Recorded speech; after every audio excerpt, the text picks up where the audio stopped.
Hello, hello. Hello, hello. It's not time to sing, but I'm not singing anyway. Sam forgot where he was. He forgot what studio he was Thursday. in. It's Sunday. What are you doing, listener? What are you doing right now? What are you wearing? Going for a run, Gym going for a clothes. drive. Is it nice where you Is are? it nice out? Is it rainy? Are you reading a book? Are you at the gym? Are you pounding some iron? I think there's a lot of gym goers on Sunday who listen. Turn up the speed on the treadmill a little bit faster. You can do it. Come a little on. bit faster. Let's go. 8.5. Come on. It's 9.0.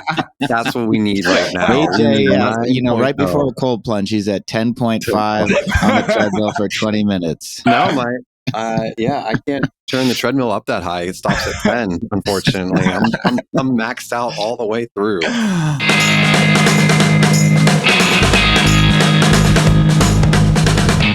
Welcome to Topline, the podcast for the best founders, operators, and investors in B2B tech. Every week, AJ Bruno, Asad Zaman, and me, Sam Jacobs, will break down what's important for you to know to be the most well-informed professionals in the market.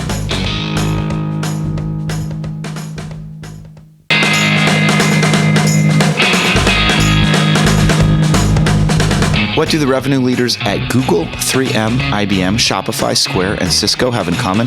Their teams all use SalesLoft to hit their number. SalesLoft is the only platform that's designed for the way revenue teams work every day, so sellers can prioritize and take the right actions to get more deals done. From prospecting and deal management to coaching and forecasting. No more guesswork, no more wasted time on non-selling activities. Follow SalesLoft on LinkedIn to learn more. Welcome to Topline, everybody. I think this is episode 58. We are approaching 100 episodes. Asad, how are you? I am good. I'm really good. I was sick yesterday, but I woke up feeling good. My electricity went off in the morning. I thought we might not be able to record, but it came back. Today is a good day. Why did it go out? There was an outage all across Toronto, right? It was like half of Toronto was basically gone. They had no explanation. I called them. I was like, guys, I have a podcast. When is this coming back? They're like, we do not care about your podcast, but we think... You called them Justin Trudeau. That's who you called. And they're like 2:30. I was like, oh my God, I hope it comes back. They didn't tell me why, but it's back and I'm happy. Awesome. AJ, how you doing? I'm great. I love how Sam does AJ math. We're at 58. And he's like, we're almost at 100. We just crossed 50. That's AJ math. We're 3,000 employees right now. On the road, QuotaPath's on the road to 20 million. Just 20 20 million. On the road. 50 million. 1 million. We're on the road, somewhere in the road. Somewhere on the journey to making money. I am great. I am in Boston, Massachusetts, which we'll talk a little bit about why I'm here in a bit. I went for a run on the run we did, Sam. Remember, you and I had a 6-mile run. Of course. We chatted. That was just a little bit Charles ago. With Jocko. Yeah. It was Jocko. Yeah, exactly. So he's texting me right now. He won't stop texting me. Yeah. Do not disturb. That's where you do not disturb people. Right there. It's not working. I have him, and somehow he's made his way into like the text messages that bypass the do not disturb. I have a little. He's your favorite. He's on your favorites. And so then you have to go into him specifically and make it so that his notifications. I think I'm just going to block him completely. I have a confession to make. A confession to make. Sometimes I have to put you guys on Do Not Disturb. That is so rude, AJ. That is very good. Travesty. That's about mental health. You got to do it. Asad is a chain texter. He is very much a ding, ding, ding, ding, ding. When I turned off when I had my phone when it vibrated, and when my watch vibrated when I got a text message. I wanted to murder both of you at random times. Like, quiet. And then all of a sudden, 300 text messages. I'm like, shut the F up. Shut up. Stop. This is Asad's doing. You can always tell because Sam doesn't come in until like 20 minutes later. And it's just like a, yep. Okay. That's correct. You are correct. I'm largely, I would say, I read these things where people are like, the most successful people are the most responsive. I'm Absolutely like, not. I am not going to be successful by that metric. I don't think they are. Like, I think they're very precise about how they spend their time, and they know when to respond, when not to. They're comfortable letting an email sit for multiple days. I don't think they're that. It's very passive aggressive because most of the time it's like VCs trying to get CEOs to work harder. So you'll see them on Twitter being like, I don't know, my most successful CEOs write me back right away. The shout out I gave, that's actually an interesting point. The shout out I gave last week to Zach Robert, the founder, he's now a new listener. I sent him. Hi, Robert. Hi, Robert. But I was having dinner with Amy Volas last night, and he randomly came up. She said that he responds within 20 minutes of every single. He's a third-time founder too, and I was like, that's a lot of response. So everyone email Robert right now, and we'll see. You get 20 His minutes. inbox is going to be. Here's how my responsiveness goes. A message comes in to Slack, email, or text, and it's from somebody I care about, and it's important. I do nothing. Then a couple days later, I'm going for a run, or I'm at the gym, or I'm in the shower, and I say, oh my God, I should respond to so-and-so. And then I do nothing. And sometimes I do something. Rarely. Once in a blue moon. Sam is just trying to justify his non-responsiveness to our text thread. That's all. Do you guys snooze emails? Like, sometimes I get an email, I'm like, this is a 2 weeks from now problem, and I just send it off. Like, it's not even in my inbox anymore. I can't even find it. It's in that snooze box. I unread. I need batch processing because I need to sit and look at the email and actually give it thought, or else everything will just be like, yep, nope, yep. This is what I wrote about, where it's like you default to saying, sure, I'll take a call, as opposed to let me slow down and write a thoughtful answer and not do a call. Yeah. Let's minimize calls. Yeah. All right, Asad, let's get started with more substantive conversations. Okay. So we're going to talk about the market and then the employment market. We're going to start with the market because Tata released their Q1 2024 report recently, and here are a few things that stood out. So there were 1,064 funding rounds that were closed in Q1 of 2024, which is a 29% quarter-over-quarter drop. 23% of all of these rounds were down rounds, which is the highest in the last 5 years. But while deal count was down, the total dollars invested was marginally up. It was $16.3 billion, which is a $200 million increase quarter over quarter. Looking at the various stages, early growth and late stage, early stage was the most impacted, with a deal count decline of 33% for seed rounds and 36% for Series A. It's interesting because this was the stage that was most secure during the most volatile part of the market. 40% of all seed and Series A funding was bridge rounds. Also interesting. Growth stage, Series B valuations have really rebounded. This was a positive. So 33% jump in the median valuation between Q3 and Q4 of last year, and then another 15% increase coming into Q1. So that's up and to the right. 38% of these rounds were down rounds, though. But valuations are up. There's more vibrance there. Series C startups raised $4.6 billion, which was a 130% increase from the previous quarter. And the median primary valuation for this stage is now $195.7 million, which is up 48% quarter over quarter. So the growth stage has gained some momentum. Late stage, there was a dramatic drop with Series D valuations falling 54% from Q4, and deal count was down 34%. The Series E data is just not that valid because there weren't a lot of deals, so we're not going to click into that too much. But AJ, you just spent the last couple of days with the Stage 2 LPs, who are some of the best CROs or go-to-market execs in the world. How does this data align with the general sentiment that you were feeling in that room through the conversations you were having?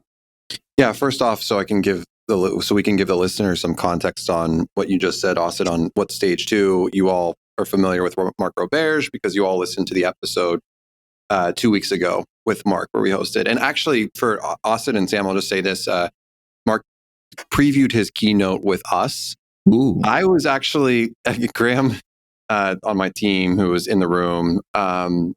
He said he's like, "Oh, I already listened to this keynote because I listened to Topline." So seriously, if you haven't listened to that episode, go back and listen to it.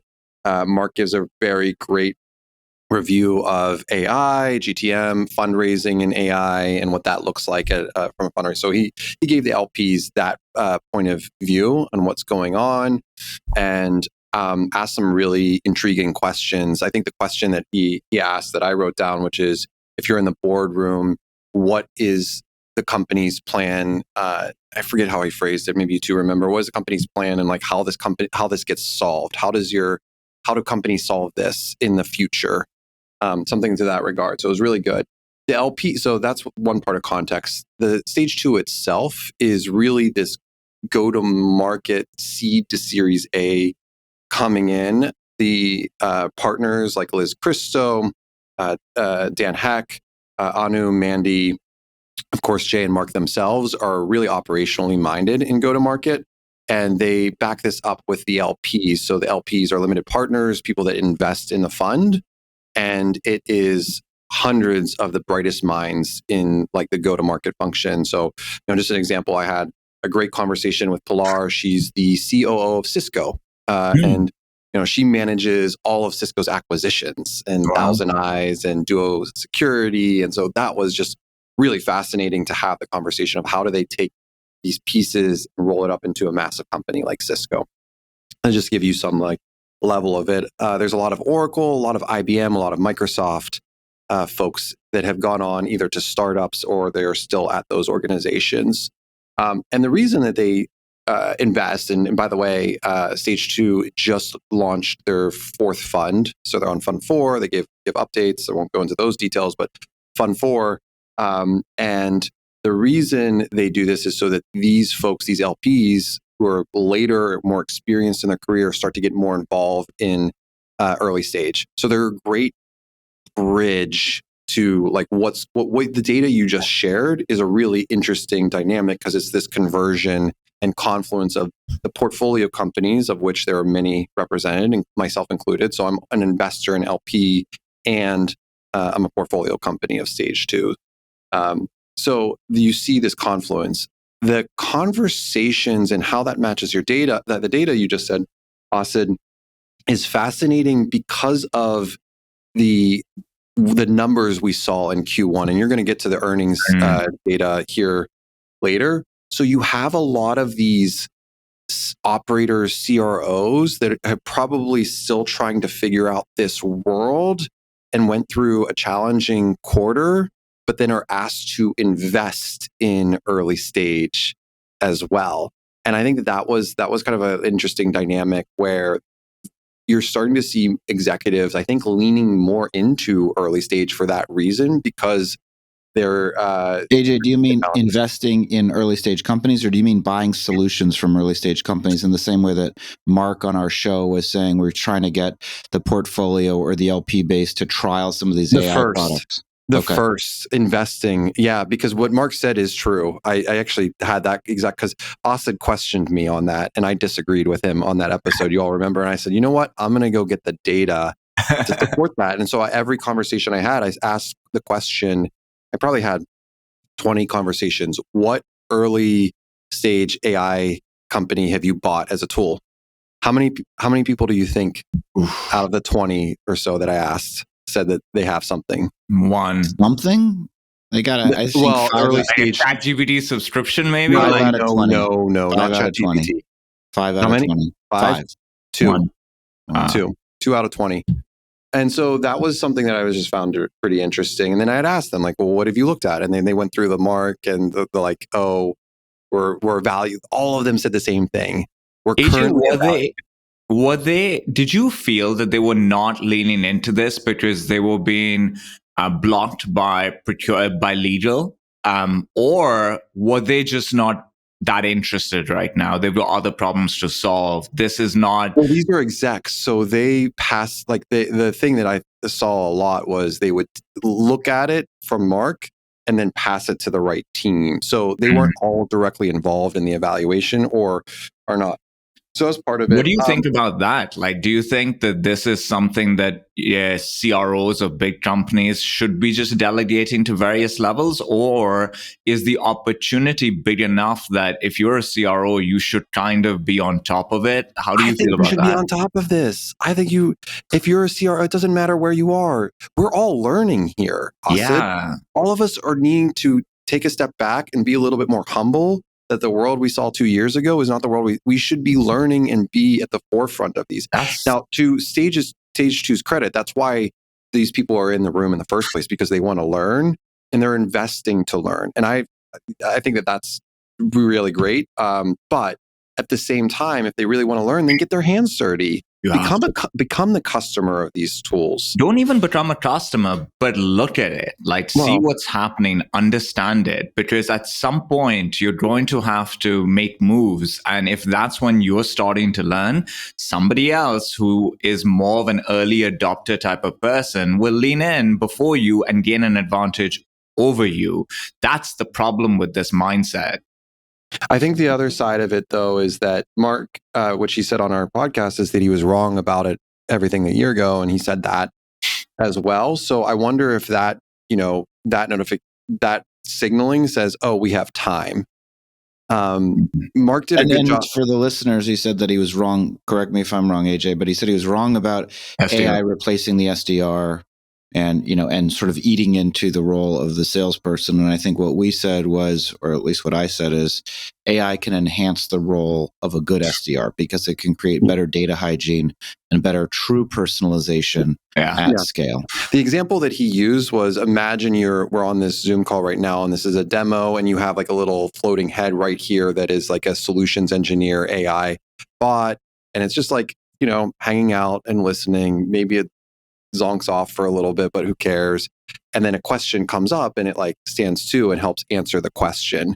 So he ultimately has said that buyers aren't ready for this type of buying behavior, but that if we kind of co-pilot it in that way, that it will ultimately can transition over. I don't agree with that. And I have a really great example where I don't agree with that. And that's pilots. Would either of you get on a plane without a pilot? No. Asad would.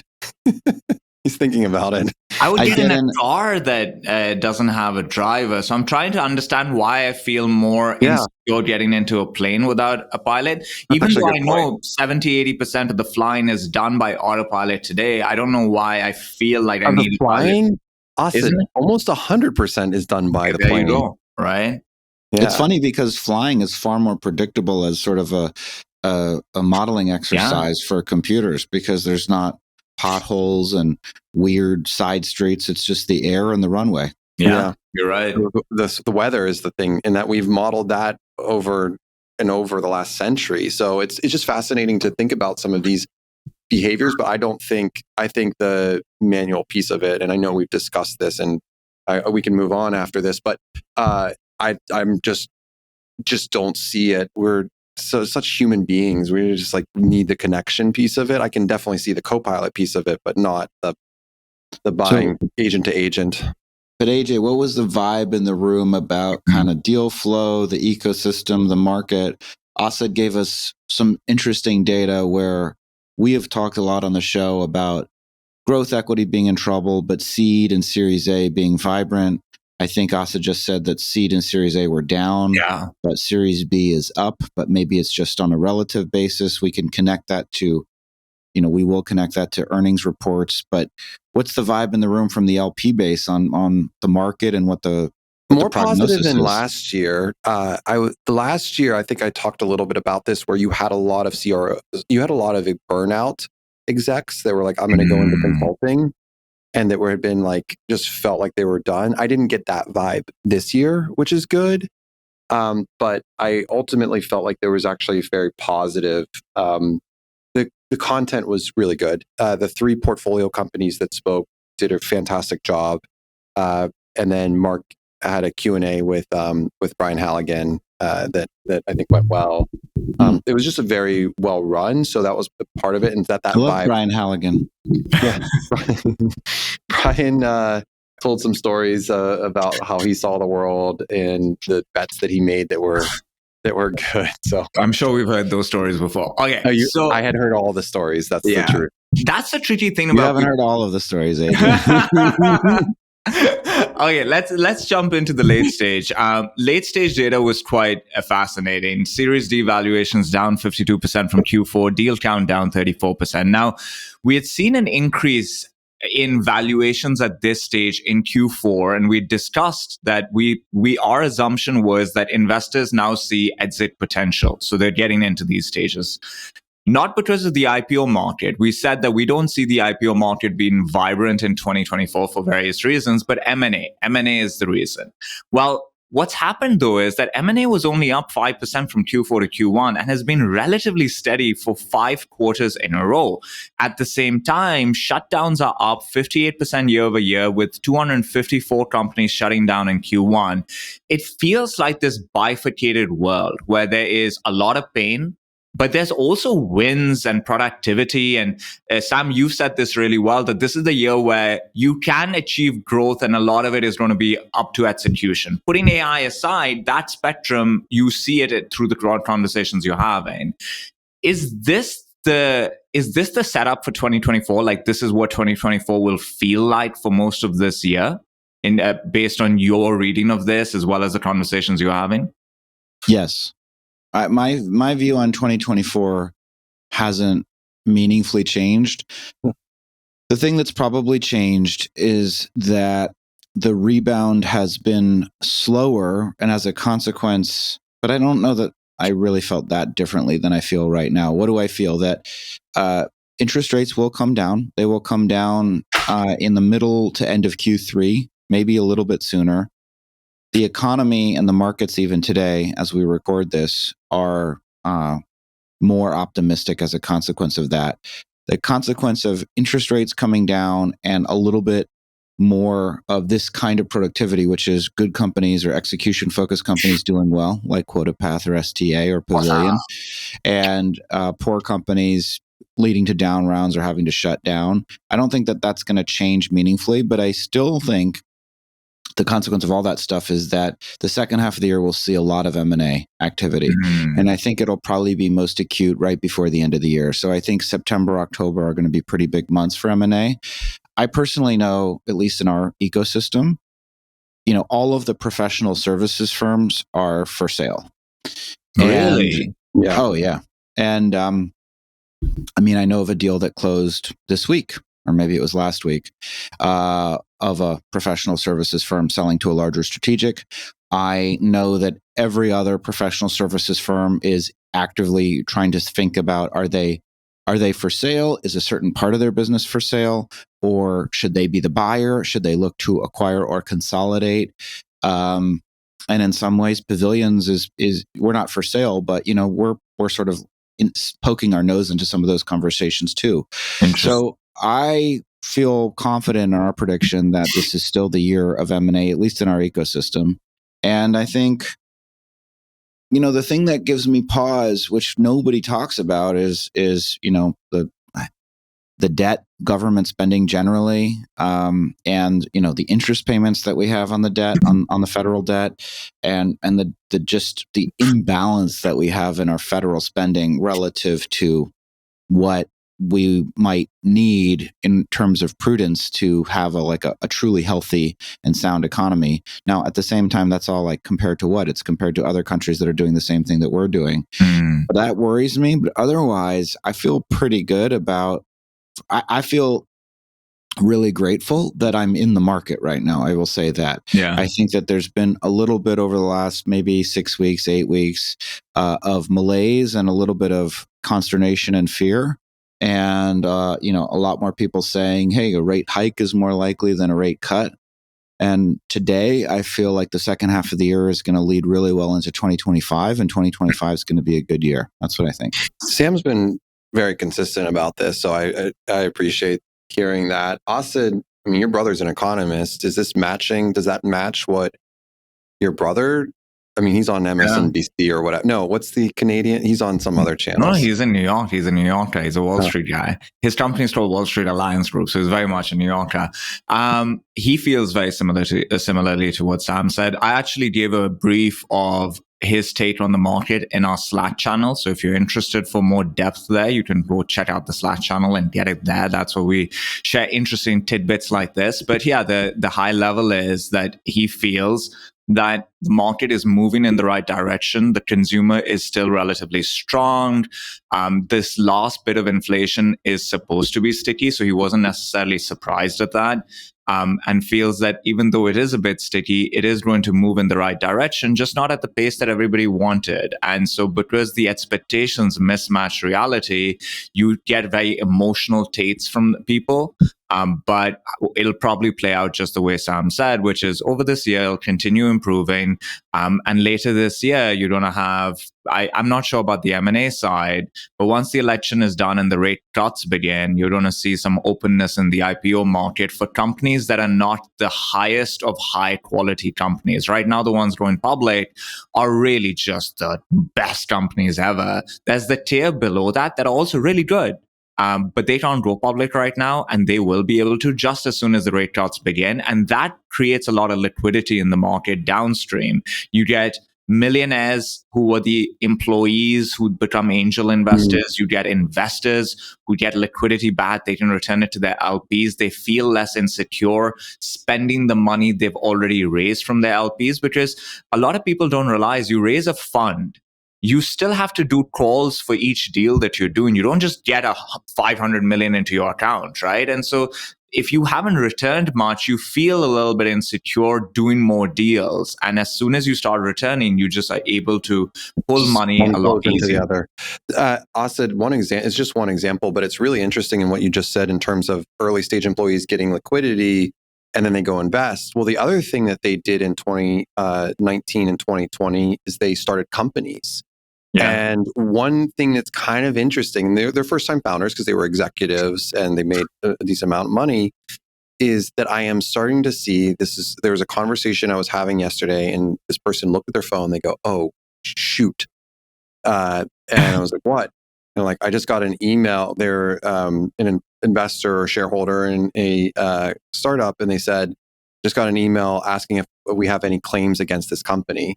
That's like the bankruptcy signal, right? And the company was a first-time founder, but a early stage at another company that had gotten liquidity and then went and started a company. So I think the other side to what we're talking about and what we've said forever, which is you're going to see growth equity really open up in PEs and the roll-ups, and there's going to be a lot of companies for sale, not just on the services side, but on these seed to Series A at the end of this year. I still believe that to be true. Adding to that, it's going to be a lot of these first-time founders that started the companies in 2019, 2020 that are just run out of runway and don't know what to do next and use their own capital as a means to invest in some of these companies. Hopefully that's the bifurcated world, right? Like that's where you're going to, when we'll be at CRO Summit in a couple of weeks from now, and hopefully there are a lot of our listeners are there so we can all hang out. Do you like that, Sam? You like that? Of course I like it. Come on, people come to CRO Summit. Come to CRO Summit in Boston. You better be there. Damn, I'm already here. I'm here 3 weeks early. Stay. Forget the kids. Forget the custom cold plunge that Eric built. So I think over there, when you're having conversations, across 10 conversations, you're going to see it on both ends of the spectrum. You know, you talk to people, they're killing it, they're thriving, and you talk to others and they're in these tough spots. And I think that's the setup for the year. Sam, one of the things you've spoken about a lot is execution really matters. And to execute well, you have to push resources towards the priorities where you think you can affect change the best. And we've discussed product market fit as a big challenge in our ecosystem. We've discussed this talent deficiency. I was looking at this on Tuesday. The number of people in tech has increased by 2% in the last 12 months. And the number of companies that begin increases at 7% every quarter. So that problem is going to get exasperated over time as well. And then there's this go-to-market alignment. There's that point as well. And there are other area issues as well. How do you stack rank these? Like how should we be thinking about pointing resources towards these various problems to try and create the most momentum? Is there like a standardized stack ranking, or is it case by case? How do you think about that? I think capital allocation is the number one most important. I think there's two things, and I would have trouble figuring out which is most important. The first, and those two things are capital allocation, which is really a way of saying prioritization and focus.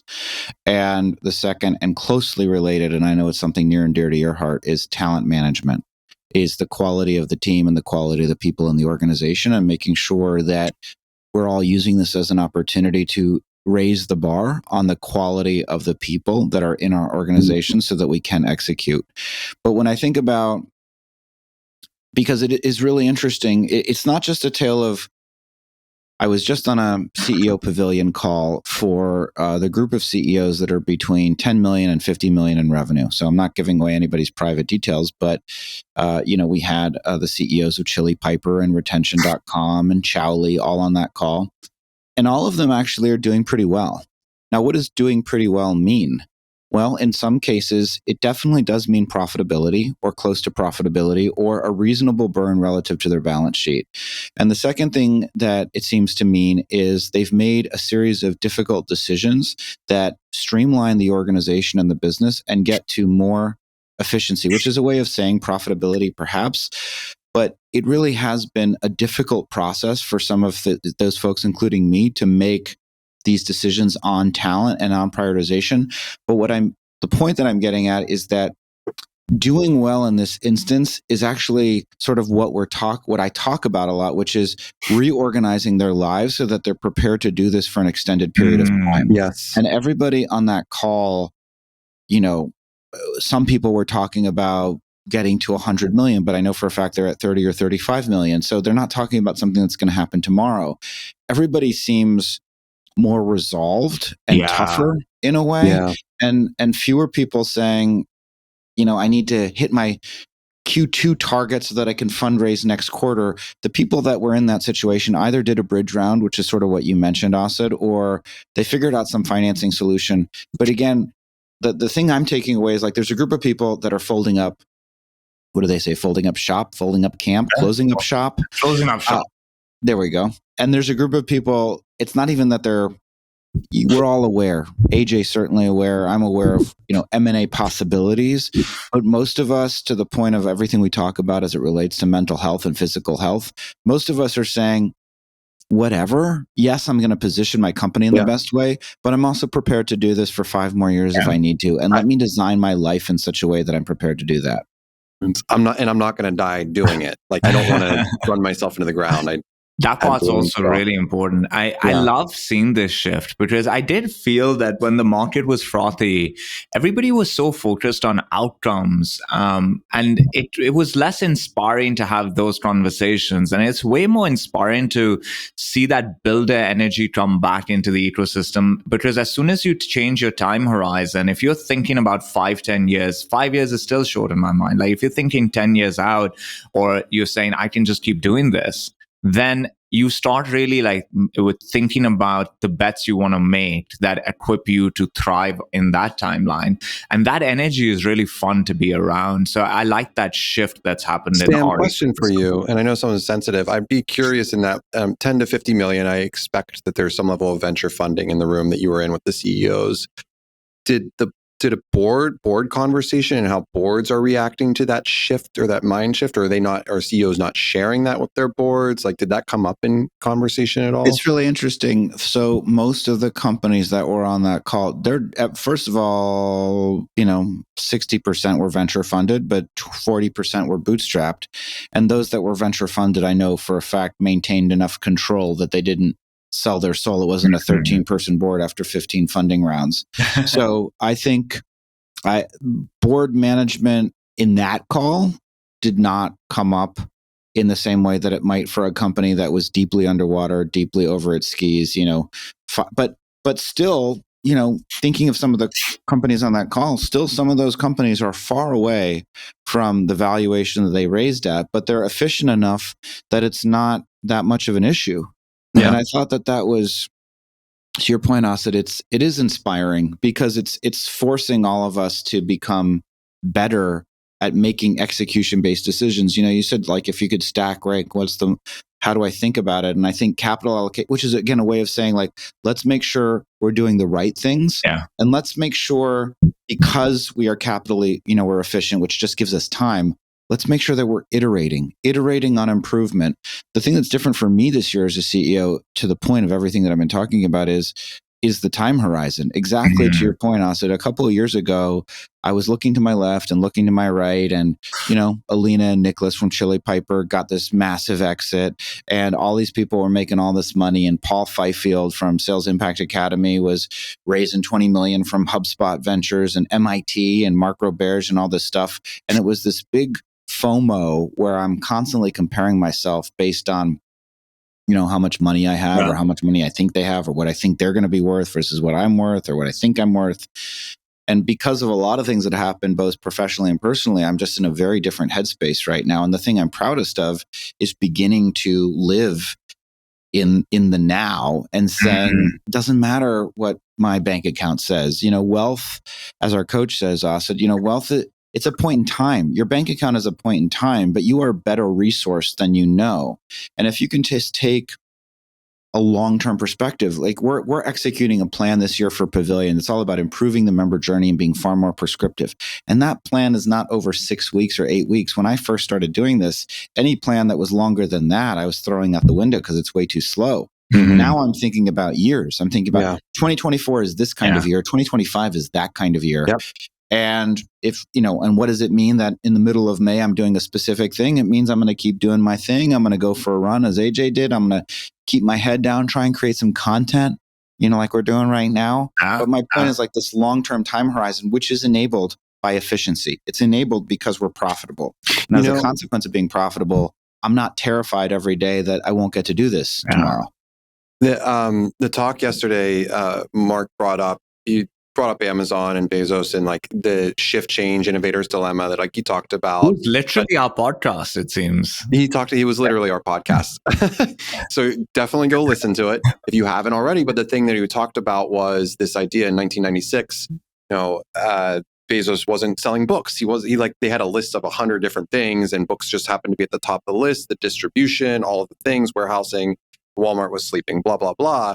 But that long-term thinking, and Mark made the point, he made the point on our podcast too, that there aren't enough founders that are doing that long-term thinking. Yeah. However, I disagree because of what Sam is saying right now. That phase shift has happened for sure. I see it. I know it in myself. You all have seen it in me, and like whether it's running or cold plunge or exercise, it allows you to give you time to think. And I'm thinking 26 and 25 as well. I actually was last year, I was thinking 25. I've shifted that even further out because of what's happened and how we're thinking about growth and profitable growth of the organization as well. And that's allowed me to, from a vision standpoint, to go further out.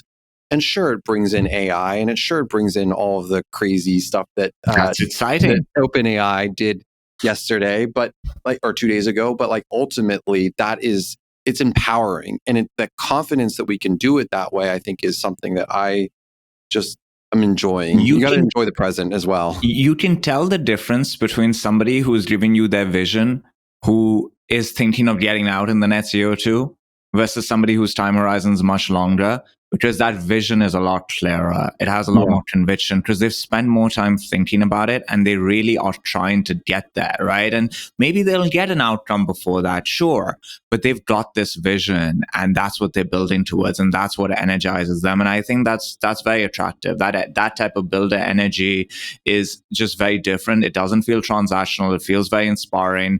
And those are, I think, the companies that the best people do eventually join, because the best people can make money doing no matter what, joining they can make money in whichever role they decide to pick. I think they can pick beyond just money. They're like, okay, if money is the constant, let me pick the journey that's going to allow me to do my best work and is going to be a really memorable journey. And somebody who's building something that is going to be sustainable long term, I think is very inspiring for people to join. So it's an unlock. Guys, if we're ever feeling down, just remember this moment. We're all give yourself a smile. To your point, AJ, it's been a lot of work, but over the last 15 years, this is the least specifically transactionally money motivated and oriented I've been. And I've lost, as you both know, I've lost a lot of money over the last couple of years, and I'm okay with it. I mean, I don't want to keep doing it, of course, but I don't want to make a habit out of this. I haven't felt this grounded in a very, very long time, and it's a really and to your point, Asad, you said that word, and I don't know how intentionally you meant it, but it is literally attractive. Yeah, it is. Not needing to he who hath more, or she, more shall be given. And those that don't need, those are the people that attract. And the people that need, that have that desperation, where their companies are obviously for sale, they're running around frantically, those are the people that push things away. So I think the three of us are incredibly attractive. Oh my God. That's the main point of the entire podcast. I'm glad you threw that in there. I also want to bring this to, so we're talking about from a founder standpoint, I'm talking about executives. I had dinner with someone last night and we were talking about how transactional this world has become. That if things aren't going your way, that you lash out. Sam, Asad, myself, we've talked about customers or clients that are just like, they're putting something out there and they're just really, really frustrated.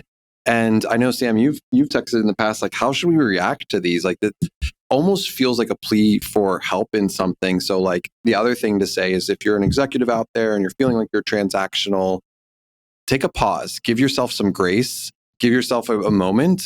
I think the three of us are trying to work to get CEOs, founders to think the same way. I think that extends down to an executive level as well. If you're feeling a little bit, take a walk. So it's so hard, AJ. It's so hard. Like, we're feeling all these great things because we're winning right now, right? Your business is doing well. Sam's business is doing well. My business is doing well. Like, we've gone through a year where we've done really difficult things that have set us up to do well right now. And it's not, Austin, I'm not sure we're winning right now. I think there's perspective of it versus last year, but I think it's what Sam said about the CEOs, like, hey, we're going to do the things we can control for Q2, but we're not thinking about if we lose a little bit, we're going to try to adjust. So we've adjusted, right? I think there are a lot of people that haven't adjusted, and the emotional burden of being in that situation, I get it now. Like, I've spoken to people that have acted like that over the last, let's say, 12 to 18 months. And once they get through it and you talk to them, you realize like they're just under so much pressure. Like,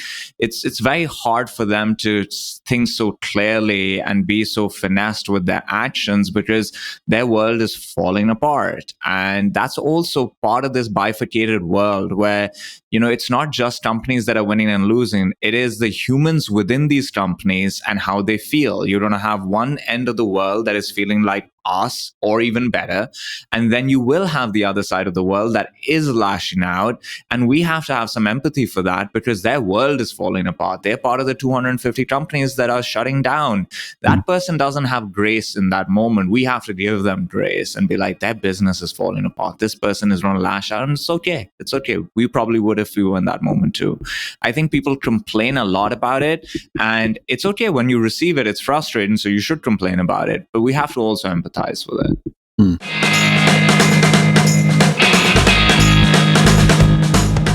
What's going on? I'm Jonathan Moss, EVP of Go-to-Market Operations and Growth at Xperity Health, founder of AI-powered GTM, and a huge Topline fan.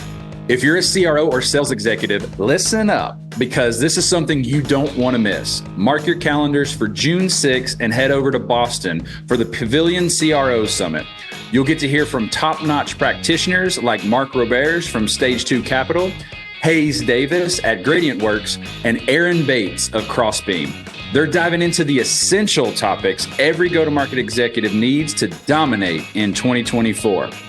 Register now at joinpavilion.com/CRO Summit and use the code Topline to receive 20% off your ticket. Again, that's joinpavilion.com/CRO Summit and use the code Topline to receive 20% off your ticket.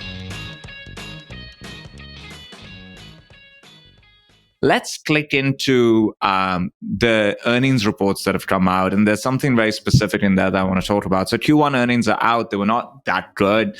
20 out of 37 companies guided below Q2 consensus, which only trails Q1 of 2020, right after COVID hit, and Q4 2022, which was the worst of the downturn for public clarification, Asad, because I had this question for you. So Q1 results were actually pretty good. Yeah, they were okay.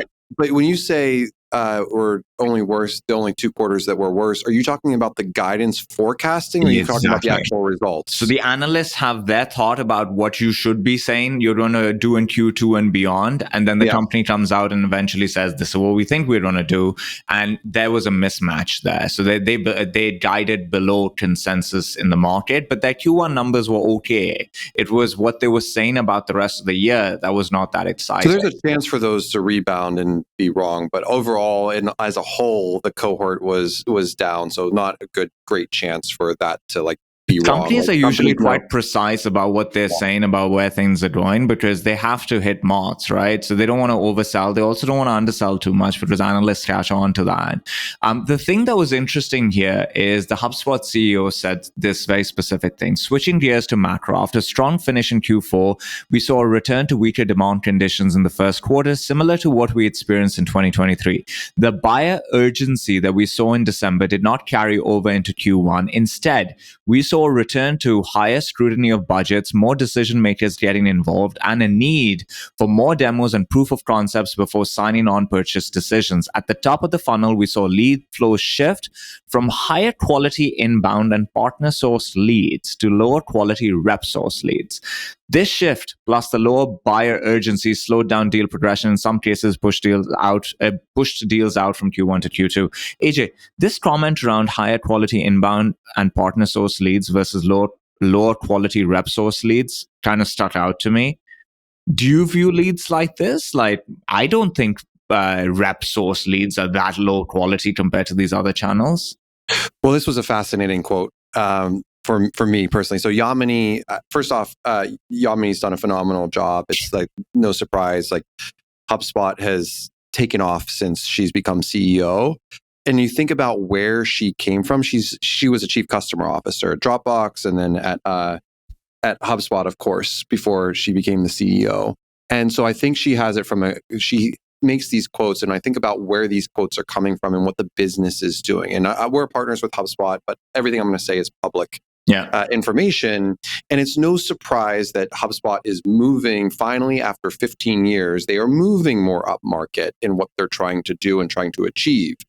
And you can feel that momentum in terms of it. So if you think about it from this point of view on the quote itself, well, their partners have been, whether it's solution partners and implementators or like us, our ideal customer profile has matched HubSpot's, right? On the SMB to the lower and the mid-market. If they are moving up market, they're going to have a different type of partner or get their inbound leads differently. Differently means that the reps are probably trying to do this, and they're going to the head of who? Salesforce, of course. So I don't know. I'm trying not to read too much into so her it's quote not without context. I think it's... Go ahead.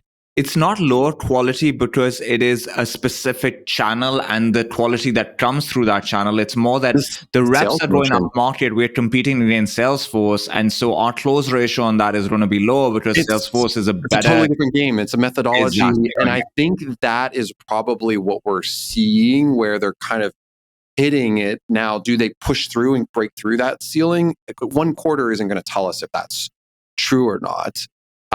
I will say where I have seen green shoots for HubSpot for our customers is the horizontal play, and they've talked about this in the industries that they have serviced. They've definitely been very tech forward because they're operational, and you're seeing much more of horizontal and insurance or real estate or whatever adopt solutions like HubSpot, and so that's kind of interesting. But I don't think I think those are channel partner source, but I don't think the up market of that becomes channel partner source. And I think it's the reps trying to figure out what this means. That's my own. It would be interesting to get somebody from HubSpot to talk about this upmarket direction, because that seems like you're going up against somebody who owns that market. This is not a market figuring itself out. There's a clear winner there, right? I'll work on that. Let's get somebody good from there who's down for a debate. Okay, let's click into the employment market for this last part of the episode. So in episode 49, we shared some talent market data. We shared that there were 599,497 open tech jobs in North America at that point. Right now, there's 607,928. When compared to supply, which is about 16.7 million professionals in tech in North America, that doesn't seem like a horrible situation to me. There are jobs to be found. Location matters, though. NYC, Washington, and San Fran are the top 3 locations in that order. And location really matters, because even if it's a remote company, they want to hire people in a concentrated way, because it's just cheaper and more efficient to get together when you do get together. We've seen this shift play out all through 2023. We are hardly running any executive searches that are purely remote, even for remote companies. Wow, that's kind of a big deal. Yeah, it's a really big deal. I was talking to Insight Partners. They said across their entire portfolio, there are hardly any executive searches for them as well that are not city specific. Huh. Right. Wow. Huge deal. Yeah. Huge. Okay. In Q1, 62% of all investment went into San Francisco, probably because of AI. So I was expecting San Fran to be higher on this list. But if you actually think about it, AI investment goes into infrastructure and high cost employees versus the traditional way of spending that money that we're used to in SaaS. So maybe that's why it's not there. There's an expectations versus reality mismatch. Mats from Go-to-Market Fund posted about how the market for sales leadership roles has reset. Comp is lower, equity is far riskier and lower based on Trotter data. And there are less breakout companies than in the ZIRP run-up. He alluded to location mattering, and that if you're not in San Francisco or NYC, then getting a great role is even harder. His advice for people that care about money was, if you're a VP or CRO at an early stage company, go be an enterprise rep, a strategic or named accounts rep at some large company and make money there. We can debate that. So, Sam, it's not like there are no jobs out there, but it's also fair to say that there are a lot of people that have been looking for jobs for a very, very long time. What's going on? What do you think is happening? As you're speaking, I think one of the points that I've made over the year and a half that we've been doing this podcast is that the market might come back, but the market is not a static thing. It's a dynamic thing. And the needs of the market might shift. So overall, GDP might be growing or might have optimism associated with it. Funding rounds might have optimism associated with it. Even the labor market itself might have more open roles than it did 3 months ago.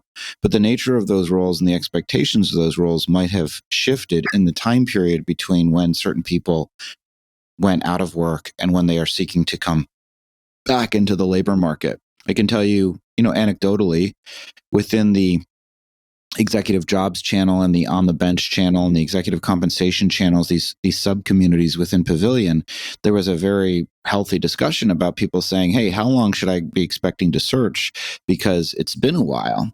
And my perspective is I've got a number of different mentoring style conversations with people who it's been a while for them. And some people are coming up on a year. Mm-hmm. And I think certain people had the expectation that it would take 3 months to find a senior or some VP plus job at an interesting company. And I think I'm seeing 9 to 12 months, not 3 to 6 months.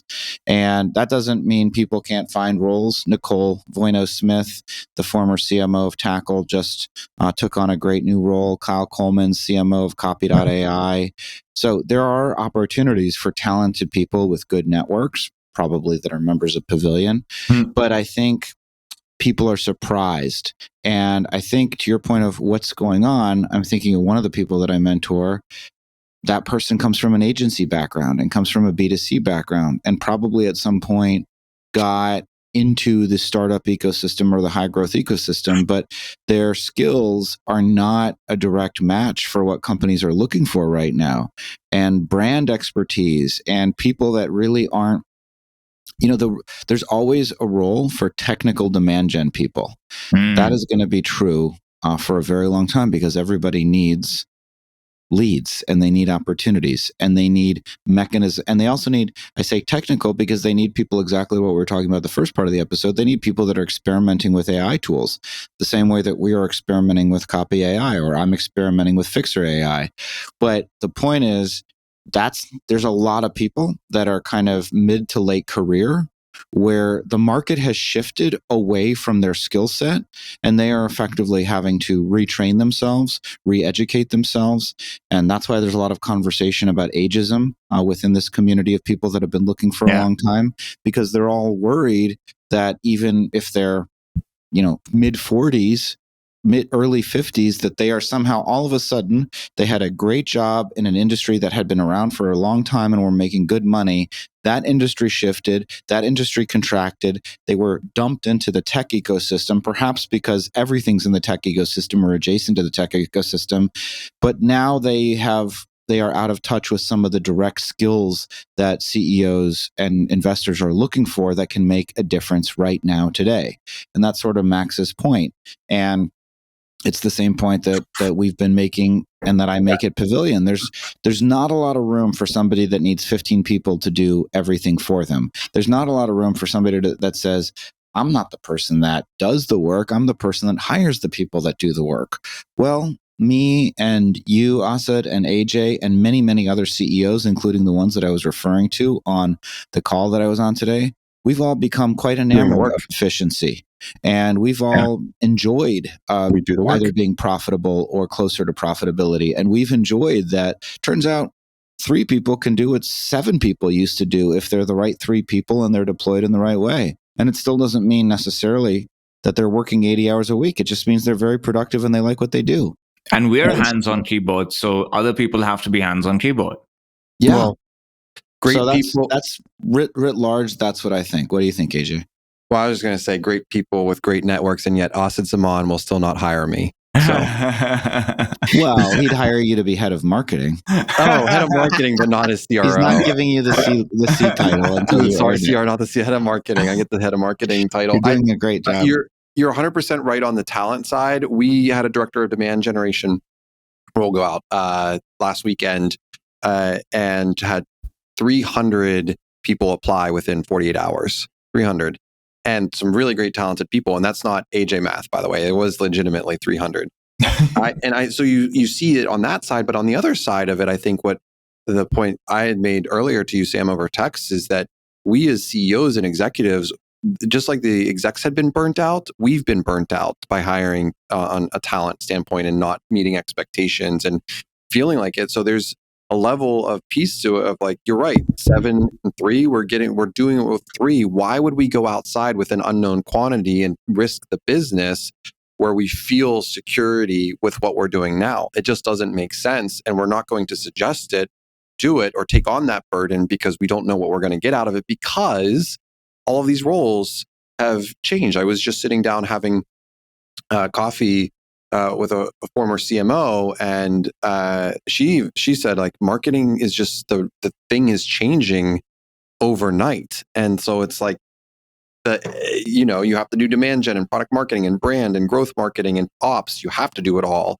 and that's just the world we currently live in. Now that could change in 2 to 3 weeks, but to Sam's point, it's 9 to 12 months, and that's could turn into 18 months. And then what happens? Sam, the question I have for you is, 9 to 12 months is a long time. People have to feed their families. What are they doing? I don't know, but that's why I agree with Max's advice. Yeah. That's why, that's the same advice I give people. You, me, a lot of us in this ecosystem, we've been in these companies that are pretty early stage, that are pretty young, that are relatively immature and undeveloped. And I think if you need to feed your family and you need to make sure that there's a roof over your head, I think it's a useful conversation in a sense, because there's been this argument against high growth companies, against startups and scale ups, that we as CEOs and founders and the investors have been selling a bill of goods to operating executives, that the equity isn't worth anything, to Max's point, that we're underpaying, that they're overworked, and that they're not getting the right level of reward financially for the work that they put in. And I think that this is a clarifying conversation because I think the answer can be go work at a big company. And the counter answer to that is, yeah, but it's a lot more boring and it's not as fun. I also don't think it's that easy, Sam. So we probably place more people at these large enterprises than any other agency in North America. So this is an area where we have tons of experience with.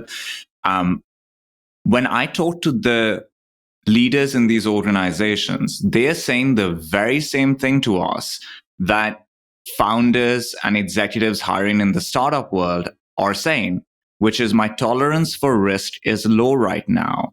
My aperture is narrow. I'm not going to take big bets when making hires, right? We just said that if you're a founder of an earlier growth stage company, you've been burned and you're thinking a little bit differently about hiring. These guys are not thinking, oh, a CRO from a Series B, come be my named accounts manager. I give you my biggest account. You go relearn your enterprise sales skills on my biggest. It's not that easy. It doesn't work like that. I'm not saying these transitions are not possible. They are also very, very hard. And I think that I love the go-to-market fund guys, but they tilt towards this like move to the enterprise piece of advice. This is the second time they say, I just don't think it's that easy. I don't see it like that. I can tell you what is your advice then? There is no easy piece of advice. Like it shouldn't take you, if it's taking you 9 to 12 months, there's a problem. There's a real problem. And my first piece of advice is get somebody who's going to give you real advice about how good is my resume? How hireable am I in this market? Pay somebody to be that honest with you if you have to. But most people get advice from people that want to make them feel better about themselves. And they don't realize like how likely am I to get the jobs that I think I should be getting with my track record, with my background, with my skills.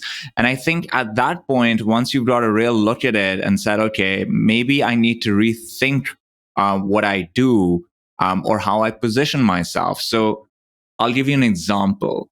If you're a salesperson and you've not been finding a job for a while and you need a job, you could go to a company and say, I'll do a few months on a draw against commissions rather than a salary. But I want a really high commission rate. I've seen that deal work. I've seen founders say, okay, if you're willing to take that risk, I'm down for it. This person's like, okay, it's going to take me 9 months to 6 months to find a job. I'll do this in the meantime. If I get a win, it'll convert into a full-time job. Some people are creating small 2-3 person agencies and saying, okay, we need cash flow. You're going to be the face of it. I'll be the delivery. Let's put something together. Let's go and try and get some customers. You can go and take a more junior job, but within the types of companies where your experience lies, you can go and reskill yourself. Listen, if your average tenure over the last 10 years is a year, you're not going to find a job easily. You need to rethink something now. And that's also true. So there is no easy answer to it. There's no easy answer to it, but the answer isn't just go become an enterprise sales rep because people aren't giving those jobs out that easily. And with that, shout outs and wins. I mean, the last thing I will say before we go to shout outs is I just think all of us are so privileged. The three of us. Oh my God. I feel really grateful because, we're good at our jobs and we have the best jobs there are, and we're leading companies that are doing well. So I'm grateful for this opportunity. I got to say that for sure, and humbled by it. Yeah. So shout outs. I could have never imagined it. Like I came to Canada 15, 16, 17 years ago. A year or two before I came here, the vision for my life that I had and what it would be versus what it turned out to be, the delta there is just so large. It's so large. And so I feel exactly what you're feeling, Sam. Very grateful, very humbled. Amazing. All right. Well, shout outs, wins of the week. Let's pay it forward a little bit. Asad, what you got? I'm going to shout out a person. I've shouted out before, but I feel a lot of love towards him right now. So I'll do it again. Our coach, John Mott Shaw. John has helped me in probably an untraditional way for an executive coach. He's helped me with, I have obsessive compulsive disorder. He's helped me with that. And I've had more I've improved more with him than I did through any other form of therapy or anything else I tried for that. And I tried everything because mine wasn't a little bit, it was pretty significant.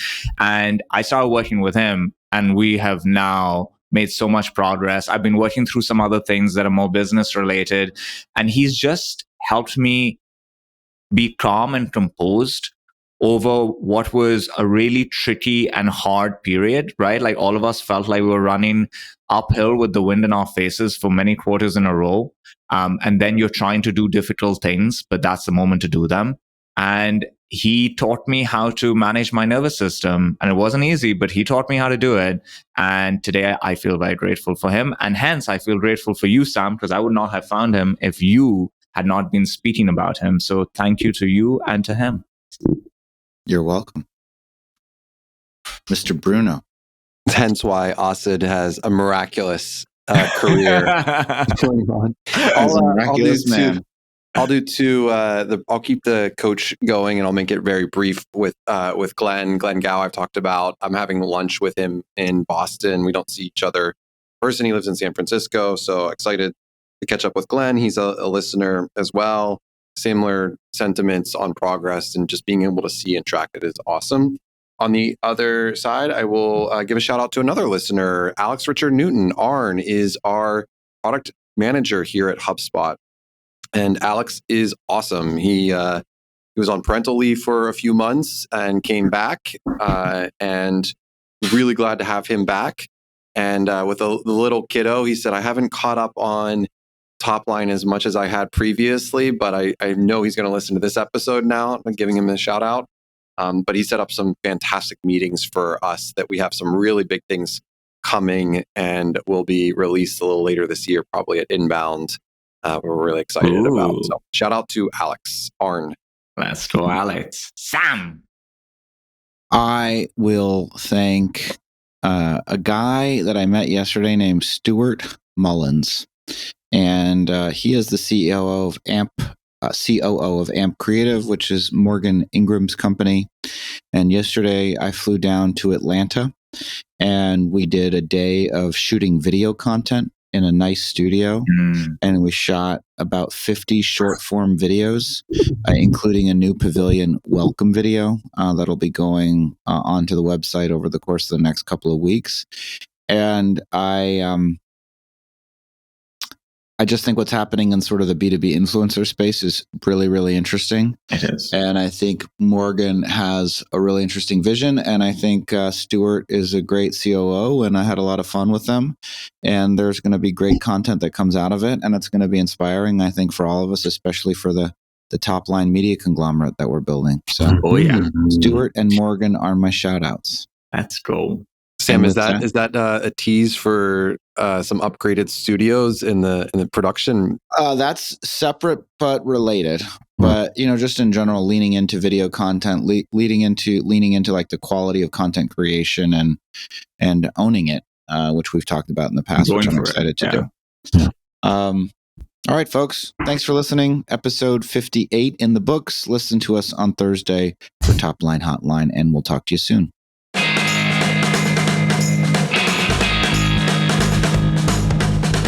And that's a wrap for today's episode, brought to you by SalesLoft. SalesLoft helps revenue teams take the right actions to close every deal with the only platform built around the seller's day. Visit salesloft.com to learn how the world's top revenue teams hit their number by using SalesLoft.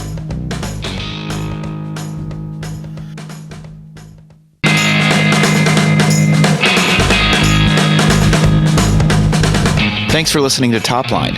New episodes come out every Sunday. If you like what you heard today, subscribe so you never miss an episode, leave a 5-star review, and share it with your friends. Don't forget to join our Topline Slack channel to connect with us and discuss the topics we cover with other listeners. Click the link in the show notes. Lastly, if you're interested in joining Pavilion, you can learn more about membership at joinpavilion.com/membership. Thanks again for listening.